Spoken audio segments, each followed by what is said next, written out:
നമസ്കാരം, ജന്മഭൂമിയിലേക്ക് സ്വാഗതം. Love ജിഹാദിന് ഇരയാവുന്നവർക്കായി help line തുടങ്ങിയതിന് ബോംബ് ഭീഷണി സന്ദേശം ലഭിക്കുന്നതായി ശ്രീരാമസേന. സംഭവത്തിൽ അന്വേഷണം വേണമെന്ന് കേന്ദ്രമന്ത്രി പ്രഹ്ലാദ് ജോഷി ആവശ്യപ്പെട്ടു. ശനിയാഴ്ച കർണാടകയിൽ ഹുബ്ബള്ളിയിൽ മാധ്യമപ്രവർത്തകരോട് സംസാരിക്കവെയാണ് ശ്രീരാമസേനയുടെ ഫേസ്ബുക്ക് അക്കൗണ്ടുകൾ അടച്ചുപൂട്ടിയത് തെറ്റാണെന്ന് ജോഷി പറഞ്ഞത്. ബോംബ് ഭീഷണി മുഴക്കിയതും തെറ്റാണ്. അക്രമം എപ്പോഴും ശരിയല്ല. സംസ്ഥാന സർക്കാർ ഇക്കാര്യം അന്വേഷിക്കണം. നേരത്തെ മെയ് 29 ഹെൽപ്പ് ലൈൻ ആരംഭിച്ച ലവ് ജിഹാദിനെതിരെ പ്രചാരണം തുടങ്ങിയതിന് ബോംബ് ഭീഷണിയും വധഭീഷണിയും നേരിട്ടതായി മുതിർന്ന ശ്രീരാമസേന നേതാവ് ഗംഗാധർ കുൽക്കർണി പറഞ്ഞു. ഇതുവരെ 170-ലേറെ ഭീഷണി കോളുകൾ ലഭിച്ചതായും അദ്ദേഹം വ്യക്തമാക്കി.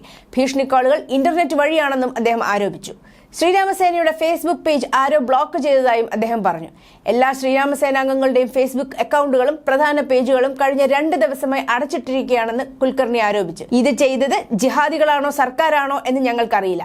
ഞങ്ങൾ നടത്തുന്ന ലവ് ജിഹാദിനെ കുറിച്ചുള്ള ബോധവൽക്കരണ പ്രചാരണം തടയുന്നതിനാണ് ഇത് ചെയ്തത്, കുൽക്കർണി ആഞ്ഞടിച്ചു. ലവ് ജിഹാദിനെതിരായ പ്രചരണത്തെ തടയാനുള്ള ചിലരുടെ ശ്രമത്തിന്റെ ഭാഗമാണിതെന്നും ആരോപിച്ചു.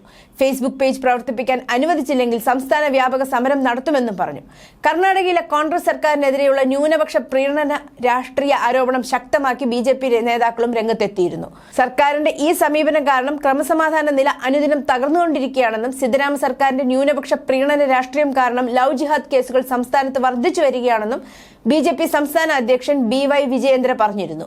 വിധാൻ സൗദ വളപ്പിൽ തന്നെ പാകിസ്ഥാൻ അനുകൂല മുദ്രാവാക്യം മുഴക്കിയതുൾപ്പെടെയുള്ള കേസുകളിൽ പോലും പ്രതികളെ അറസ്റ്റ് ചെയ്യാൻ മടിക്കുന്ന സർക്കാരിന്റെ മനോഭാവം കാരണം സ്ത്രീകൾക്കെതിരെയും ദേശവിരുദ്ധർക്കെതിരെയും കുറ്റകൃത്യങ്ങൾ ചെയ്യുന്നവർക്ക് സംസ്ഥാന സർക്കാർ പിന്തുണ നൽകുമെന്ന തോന്നലുണ്ട്.